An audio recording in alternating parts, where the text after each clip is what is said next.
قال الله تبارك وتعالى في القرآن المجيد والفرقان الحميد أعوذ بالله من الشيطان الرجيم بسم الله الرحمن الرحيم فبأي آلاء ربكما تكذبان صدق الله العظيم وصدق رسوله النبي الأمين الكريم ونحن على ذلك لمن الشاهدين والشاكرين والذاكرين والصابرين والحمد لله رب العالمين.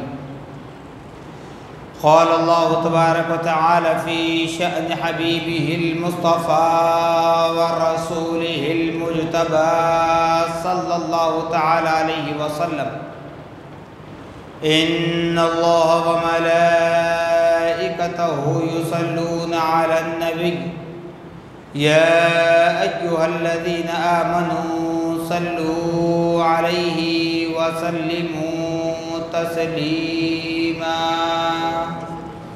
اللهم صل على سيدنا شفيعنا مولانا محمد كما تحب وترضى بأن تصلي عليه صلی اللہ تعالی علیہ وسلم. نبی اور آل نبی پر پھر ایک مرتبہ آواز بلند درود پاک پڑھیں. اللہم صلی علی سیدنا شفیعنا مولانا محمد معد الجود والکرم منبع العلم والحلم والحکم وآلہ واصحابہ وبارک وسلم صلاة وسلاما علیک یا رسول اللہ صلی اللہ تعالی علیک وعلا آلک واصحابک وازواجک وذریاتک وآل بیتک اجمعین. سبحان ربک رب العزة عما یصفون وسلام علی المرسلین والحمد للہ رب العالمین. الحمدللہ تمام تعریفیں اس ذات اقدس کے لیے ہیں جو سارے عالموں کا پروردگار ہے، جس نے ساری کائنات کو پیدا فرمایا، ساری کائنات کو روزی دے رہا ہے، میدان محشر کا مالک و مختار ہے. یقیناً اس خدا رب ذوالجلال کا بڑا ہی شکر احسان عظیم ہے کہ اللہ سبحانہ و تعالیٰ نے ہم اور آپ کو اپنی تمام پیدا کردہ مخلوقات میں انسان بنا کر پیدا فرمایا، اشرف المخلوقات کے درجے سے سرفراز فرمایا. اللہ جل جلالہ عم نوالہ کا بڑا ہی شکر احسان عظیم ہے کہ اللہ جل مجدہ نے ہم اور آپ کو اپنے نبی مکرم رسول محتشم صاحب لولاک باعث تخلیق کائنات فخر موجودات حضور تاجدار مدینہ حضرت محمد مصطفیٰ احمد مجتبی صلی اللہ تعالی علیہ وسلم کی امت بابرکت میں پیدا ہونے کا اعزاز بخشا. صاحبو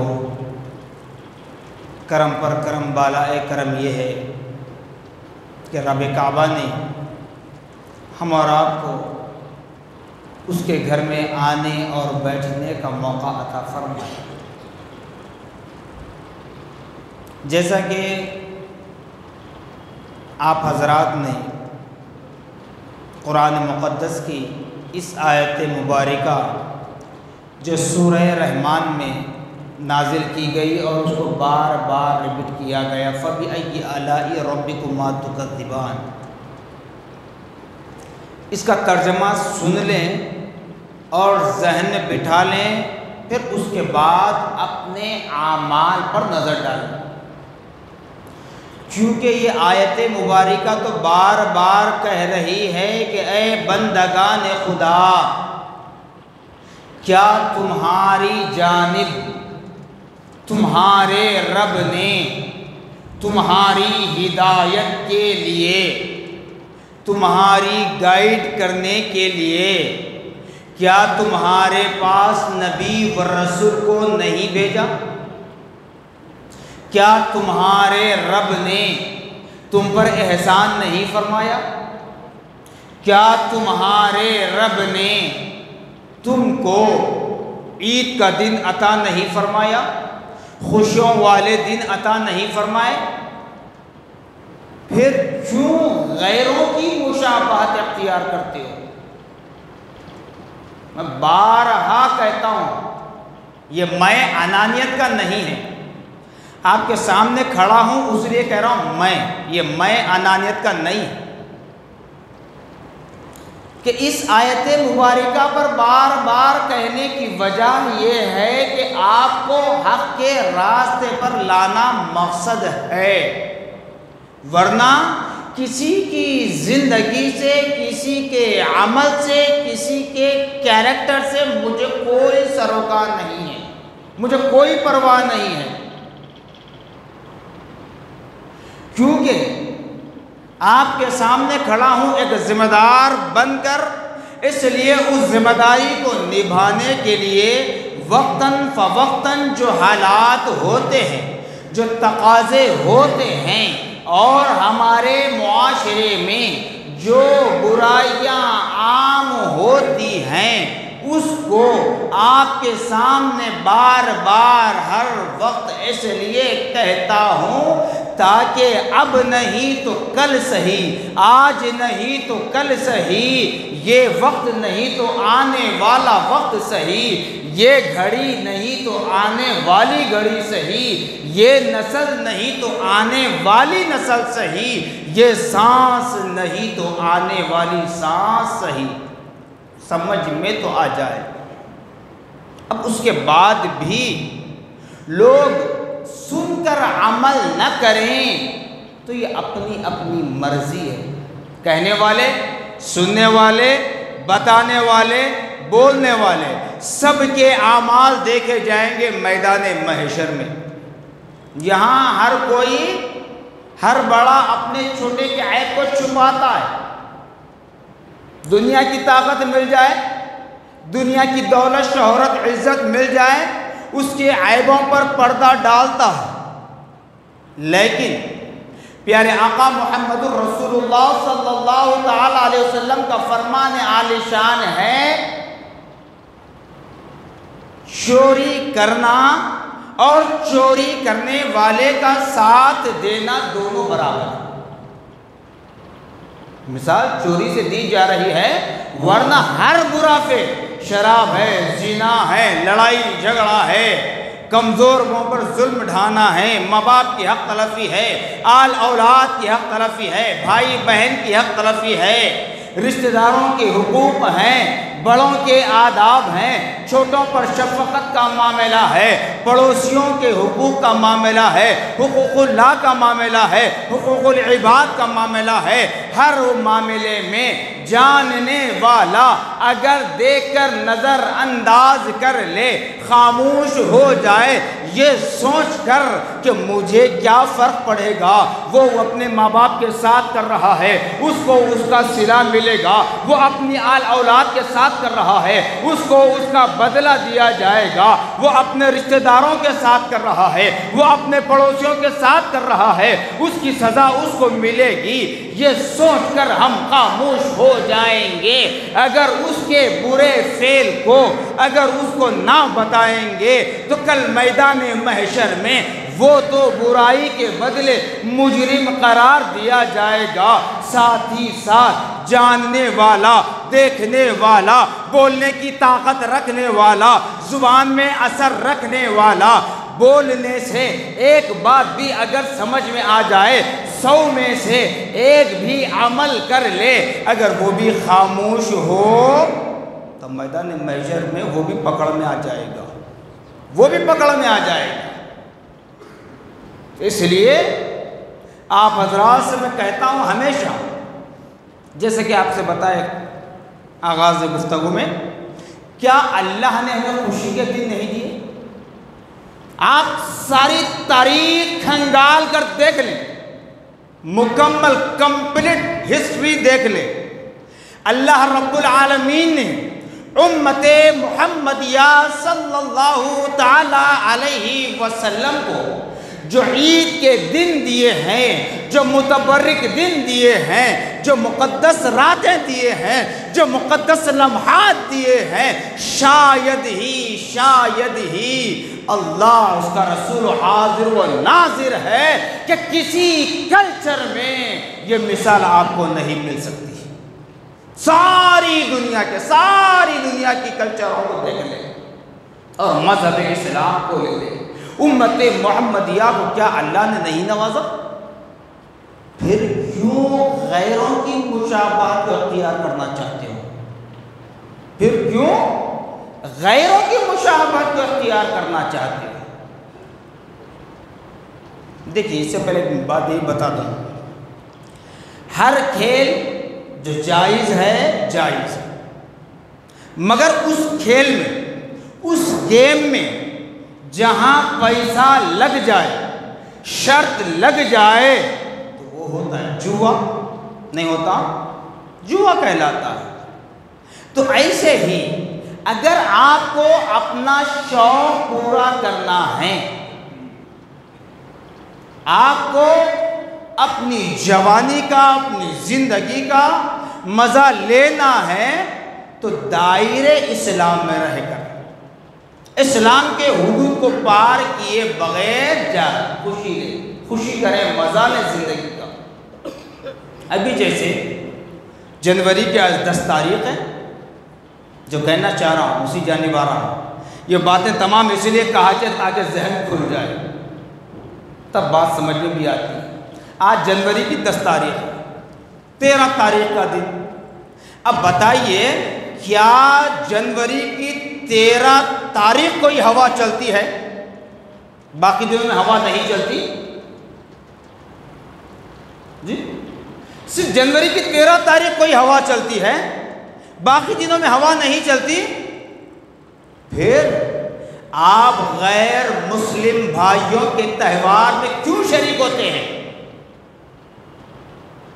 اگر یوں کہوں تو بیجا نہ ہوگا۔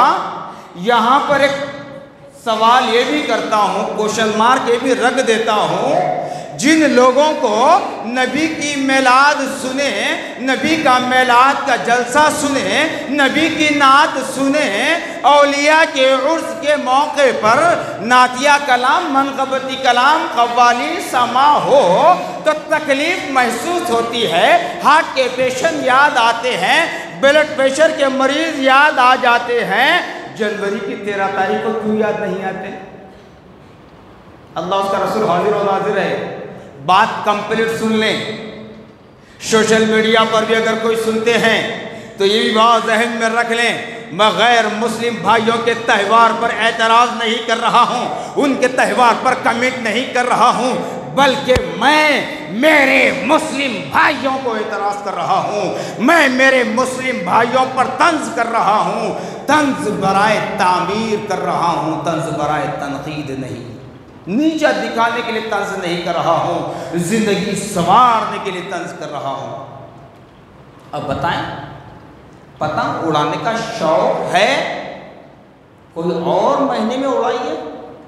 یہ جنوری کا مہینہ، یہ 13 تاریخ جہاں ہمارے غیر مسلم بھائیوں کا تہوار ہے، اس دن کیوں تم پتنگ اڑاتے ہو؟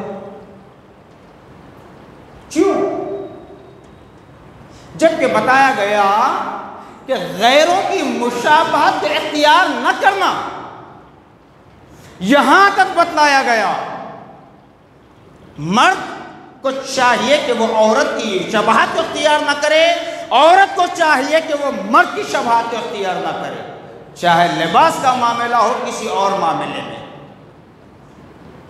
تو پھر ہمارے نوجوان، اللہ توفیق دے ہمیں، ہماری گھر کی لڑکیاں بھی چھتوں پر نظر آئی ہیں۔ آپ دیکھ لیں 13 تاریخ کے دن، غلط اگر میں کہہ رہا ہوں تو آپ دیکھ لیں، دیکھتے ہیں ہمیشہ، غلط کہہ رہا ہوں تو بتائیں۔ یہ جائزہ مل رہا ہے کہ غیر مسلم بھائی اپنے مذہب، اپنے کلچر کے اعتبار سے اپنے معبودوں کی پرستش کرتے ہیں۔ ایک آدھ بندہ کوئی پتنگ اڑا دیا، لیکن اگر اس دن نکل کر بازار کا جائزہ لیں، گھروں کی چھتوں پر دیکھیں، 70% مسلمان اپنے گھروں پر ڈی جے لگا کر، گانے لگا کر ناچتے ہوئے پتنگ اڑاتے ہیں، چیخ پکارا ہوتا ہے، آوازیں آتی ہیں، اس وقت کسی کی نیند خراب نہیں ہوتی؟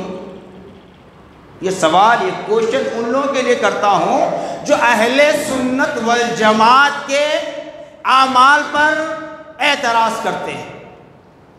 ورنہ بالکل یہ طور پر اگر کہوں تو پتنگ اڑانا، آپ دیکھ لیں نیوزوں میں، آپ دیکھتے ہیں آج کل تو ہر بچے کے ہاتھ میں اسمارٹ فون ہے، سوشل میڈیا ہاتھوں میں ہے، ساری دنیا ہاتھ میں ہے۔ دیکھیں اللہ نے تمہیں ایسی عیدیں دی، اے امت محمدیہ اپنی ان قسمتوں پر ناز کرو کہ اللہ پاک نے رسول اکرم صلی اللہ تعالی علیہ وسلم کے نالین کے صدقے میں ایسے عید کے دن، ایسی مقدس راتیں، ایسے معتبر دن عطا کیے جہاں اللہ تعالیٰ فرماتا ہے اے بندے اخلاص کے ساتھ میری بارگاہ میں آ جا، اخلاص کے ساتھ میری بارگاہ میں آ جا، اپنے ماتھے کو ٹیک لے، توبۃ نصوحا کر لے، میں تیرے گناہوں کو معاف کر دوں گا۔ کھا پی کر مزے میں رہنے کی عید اللہ نے ہمیں عطا کی، گناہوں سے مغفرت طلب کرنے کے دن رات اللہ نے ہمیں عطا کیے، لیکن برعکس ہم اسی کے خلاف چلتے ہیں۔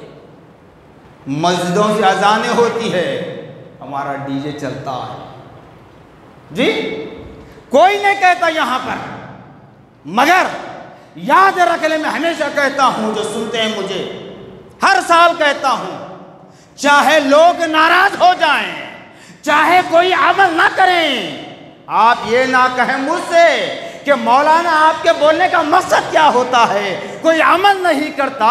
ارے میدان محشر میں رب کی بارگاہ میں یہ تو کہہ سکتا ہوں، جب میرا گریبان پکڑا جائے گا، خدا اس کا رسول مجھ سے پوچھے گا، فرشتے پوچھیں گے، تب میں خدا کی بارگاہ میں کہوں گا، میرے کہنے سے پہلے یہ در و دیوار گواہ دیں گے، یہ در و دیوار گواہ دیں گے، مولا تیرے بندے کہا کرتے تھے لیکن سننے والے بندے عمل نہیں کرتے تھے۔ میں نہیں، جتنے بھی علماء، مشائخین، سادات اکرام کہتے ہیں اس سے رکنے کے لیے رک جاؤ، ورنہ کیسی موت ہوتی ہے۔ پتنگ اڑانے میں، پتنگ بازی میں کتنے اموات ہوتے ہیں، کیسی؟ کسی کے گلے میں وہ جو دھاگا استعمال ہوتا ہے، کیا کہتے ہیں، مانجا جو بنایا جاتا ہے، اس سے جسم کا حصہ آپ کا کٹ رہا ہے، خراش ہو رہا ہے، بعض اوقات ایسا ہوتا ہے کہ گلے میں پھنس جاتا ہے تو انتقال کر جاتے ہیں۔ اسی پتنگ کو لوٹنے کے لیے ادھر سے ادھر بھاگتے ہیں، اگر باؤنڈری وال نہ ہو وہ سیدھا زمین پر first floor, second floor, third floor جہاں رہ کر اڑاتا ہے، پھر وہی پتنگ لوٹنے کے لیے سڑکوں پر بھاگتے ہیں، ایکسیڈنٹ ہوتا ہے۔ دیکھیے آپ کو بتایا گیا اسلام سلامتی والا دین ہے، امن والا دین ہے، امن والے دین میں، سلامتی والے کلچر میں آپ کو پیدا کیا گیا، لیکن ہم ہیں اپنے آپ کو مشقت میں ڈالتے ہیں۔ تو پتنگ اڑانے کا اتنا ہی شوق ہے، منع نہیں کروں گا، آپ اڑائیں کسی اور وقت، ان خاص ایام میں نہ اڑائیں، نہیں، کیونکہ ہوا ہر وقت چلتی ہے۔ پھر ڈی جے لگا کر ناچنا، پھر لڑکیاں چھتوں پر، کتنی برائیاں ہو رہی ہیں، اس کے ذمہ دار کون ہیں؟ ماں باپ اس کا ذمہ دار ہے، ماں باپ اس کا ذمہ دار ہیں۔ آج کل گھروں میں ہوم تھیٹر اسپیکرز بڑے بڑے ہیں، اگر وہ نہ ہو تو کرائے کے اسپیکرز لا کر ڈی جے لگائے جاتے ہیں، جھنکار لگائی جاتی ہے، گانے لگائے جاتے ہیں، بتائیے اسلام کا شیوا ہے، یہ مسلمانوں کا شیوا ہے، یہ مسلمانوں کا طریقہ ہے۔ ارے یاد کرو میدان محشر کو، یہاں تم پتنگ بھی اڑاتے ہیں، تو یاد کرو اس دن کو جس دن تمہارے حساب کتاب کا وقت ہوگا، جس دن نامہ اعمال ترازو میں تولے جائیں گے۔ اس وقت فرشتے ڈور کھینچتے رہیں گے، ڈھیل دیتے رہیں گے، ڈور کھینچتے رہیں گے، ڈھیل دیتے رہیں گے۔ اس وقت تمہاری کون ہیلپ کرے گا؟ یاد کرو میدان محشر کو۔ نہیں معلوم زندگی کی پتنگ کیسی کٹنے والی ہے، نہیں معلوم موت کب آنے والی ہے۔ بتاؤ، ہمیشہ کہتا ہوں، اگر آپ پتنگ اڑاتے اڑاتے انتقال کر گئے، پتنگ لوٹنے کی چکر میں جی چھت سے گر کر مر گئے، سلاخوں میں اٹک کر مر گئے، روڈ ایکسیڈنٹ میں مر گئے، تو کیا تمہاری مغفرت ہوگی؟ کیوں؟ اس لیے میں نے بارہا بتا دیا، اس دنیا میں انسان کیسا مرا 90% لوگوں کا معلوم ہوتا ہے، بیمار ہو کر مرا، ایکسیڈنٹ میں مرا، مگر 10% لوگ ایسے مرتے ہیں جن کے عیب کو چھپایا جاتا ہے۔ لیکن میدان محشر میں جب دوبارہ سر پھونک کر اللہ تعالیٰ دوبارہ زندہ کرے گا حساب و کتاب کے لیے، تو یاد رکھ لیں جو حالت نماز میں مرے گا تو دوبارہ اٹھایا جائے گا، تو دیکھیں گے حالت نماز میں ہوگا۔ قرآن پڑھتے ہوئے مرو، دوبارہ اٹھایا جائے گا سوال و جواب کے لیے، تو قرآن پڑھتا ہوا اٹھے گا۔ برعکس اس کے اعمال بد کرتے ہوئے مرو، برائی کرتے ہوئے مرو، اغیار کی شباہت اختیار کرتے ہوئے مرو، اغیار کے تہوار میں شامل ہو کر مرو، تو اسی حالت میں اٹھایا جائے گا، اسی حالت میں اٹھایا جائے گا۔ اس دنیا میں، فنا ہونے والی دنیا میں، چار لوگوں کے درمیان ہم اپنی بے عزتی کو برداشت نہیں کرتے۔ چار لوگوں کے درمیان ہم اپنی بے عزتی کو برداشت نہیں کرتے، لیکن میدان محشر میں حضرت آدم تا حضرت عیسیٰ، بلکہ حضرت محمد الرسول اللہ صلی اللہ تعالیٰ علیہ وسلم کم و بیش 1,24,000 انبیاء و رسول کی امتیں ہوں گی، سب کے سامنے ہمارے عیوب ظاہر ہوں گے، سب کے سامنے ہمارے عیوب ظاہر ہوں گے۔ ہم دنیا میں زندگی کیسے گزارے تھے، ہمارا عمل کیا تھا، ہمارا کیریکٹر کیا تھا، آخری وقت جب ہماری آخری سانس نظر جانا ہو گئی، ملک الموت ہماری روح کو قبض کیے، اس وقت ہمارا کیا حال تھا، میدان محشر میں سارے لوگوں کے سامنے عیاں ہو جائے گا۔ اس لیے وہاں کا خوف پیدا کریں، وہاں کا خوف پیدا کریں۔ بالکل آخری بات بتا رہا ہوں، پتنگ اڑانا، اب کہنے والے کہیں گے مولانا کا کام ہے، کہتے رہتے ہیں، کہنے دو، ہمارا کام ہم کریں گے۔ پرواہ نہیں ہے میرے بھائی، مرضی ہے اپنی اپنی، سن لیں عمل نہ کریں، سن لیں اور کان سے نکال دیں، سن لیں اور دماغ میں نہ بٹھائیں، لیکن میدان محشر میں ضرور یاد آ جائے گا، میدان محشر میں ضرور یاد آ جائے گا، یہ گارنٹی ہے، وارنٹی نہیں، گارنٹی ہے۔ میدان محشر میں ہر چیز یاد آئے۔ اس وقت کیا کہتے معلوم؟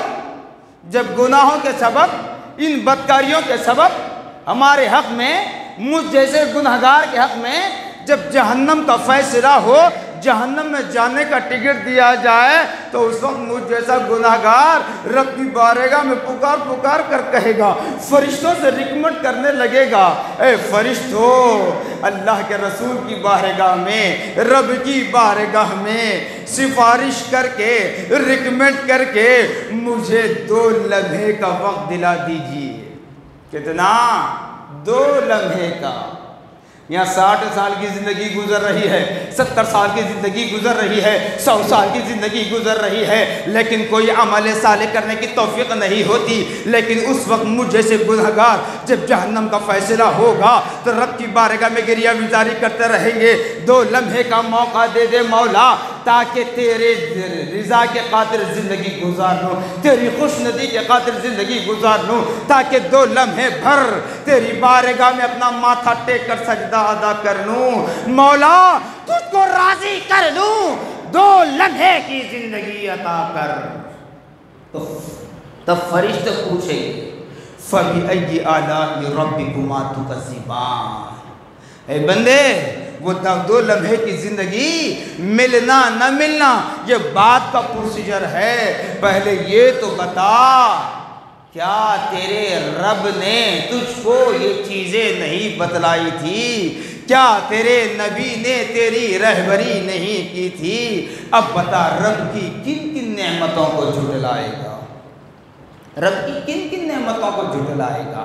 اتنا سننے کے بعد بھی اگر نہ سمجھو تو مجھے کوئی پرواہ نہیں ہے، کیونکہ قرآن خدا کا کلام ہے، نبی محمد الرسول اللہ پر نازل ہوا، قرآن یہی کہہ رہا ہے لَكُمْ دِينُكُمْ وَلِيَ دِينِ۔ جب میدان محشر برپا ہوگا تو قرآن یہی کہے گا اے بندگان خدا میں خدا کا کلام تھا ہوں، میں خدا کا تحفہ تھا ہوں، نبی محمد الرسول اللہ پر نازل ہوا اور تمہارے درمیان آ پہنچا، تم نے میری تعظیم کی یا نہ کی، پڑھے یا نہ پڑھے، سمجھے یا نہ سمجھے، عمل کریں یا نہ کریں، لیکن یہ تو بدلے کا دن ہے، جزا و سزا کا دن ہے، قیامت کا دن ہے، یہاں کسی کی کچھ سنائی نہیں جاتی، بلکہ تجھ کو تیرا جواب دینا ہوگا، مجھ کو میرا جواب دینا ہوگا۔ تو اپنی زندگی کا ذمہ دار ہے، میں اپنا ذمہ دار ہوں۔ تو اس لیے اسی آیت مبارکہ کے مصداق علماء حق، علماء ربانیین اور یہ گناہگار بھی اس آیت مبارکہ کے مصداق ان باتوں کو بتا کر آپ کو راہ راست پر لانے کی کوشش کرتے ہیں۔ آئیں تو بہتر ہے، نہ آئیں تو میدان محشر میں تو کیا بلکہ جب قبر میں جائیں گے جس زمین پر ہم اکڑ کر چلتے ہیں اسی سے لیے بتایا گیا وَلَا تَمْشِي فِي الْأَرْضِ مَرْحًا، کہ لوگوں زمین پر اکڑ کر نہ چلنا، جب زمین کی آغوش میں آ جاؤ گے، جس کو قبر کہتے ہیں، جس کو قبرستان کہتے ہیں، اس قبر میں آ جاؤ گے زمین کی آغوش میں، وہیں سے ہمارے اعمال کا بدلہ شروع ہو جائے گا، وہیں سے ہمارے اعمال کا بدلہ شروع ہو جائے گا، میدان محشر میں سب کے سامنے عیاں ہو جائے گا۔ تو اس لیے ایمان والو اس میدان محشر کا خوف پیدا کریں، اللہ اس کے رسول کا خوف پیدا کریں، اغیار کی شباہت کو اختیار نہ کریں۔ اللہ پاک نے ہمیں جو عید کے دن، جو مقدس راتیں، جو معتبر دن، جو مقدس لمحات دیے ہیں، بس اس پر عمل کرنے کی کوشش کریں، اپنے رب کو راضی کرنے کی کوشش کریں۔ جزاکم اللہ خیر الجزاء، وآخر دعوانا الحمدللہ رب العالمین۔